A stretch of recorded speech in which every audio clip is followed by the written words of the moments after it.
আসসালামু আলাইকুম, সবাই কেমন আছেন? আশা করি ভালোই আছেন। আপনাদের সামনে আবার একটা ভিডিও নিয়ে হাজির হলাম। এই ভিডিওটা হচ্ছে বাহরাইনের মানামার একটি ব্যস্ততম রাস্তা, যেখানে দিনের বেলায় এতটাই ব্যস্ত থাকে যে একটা মিনিট পথে যদি কোনো গাড়ি স্টপ হয়ে যায় তাহলে দীর্ঘ লম্বা লাইন লেগে যায়। সেই রাস্তা। আর অথচ দেখেন রাত্রেবেলার পরিস্থিতিটা খুবই উল্টো। এই পাশ থেকে ওই পাশ দেখা যায় নেই কোনো কোলাহল, নেই কোনো ব্যস্ততা। মনে হচ্ছে প্রকৃতিটা নিজের মায়ের কোলে ঘুমিয়ে পড়েছে। মনে হয় সারাদিনের ব্যস্ততা, সারাদিনের ক্লান্তিটা তারা এখন বিশ্রাম নিচ্ছে।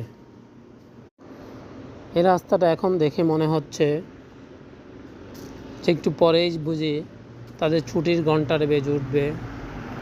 একটু পরেই প্রকৃতি তার নিজের ডাকে, নিজের সাড়ায় ঘুম থেকে জেগে উঠবে।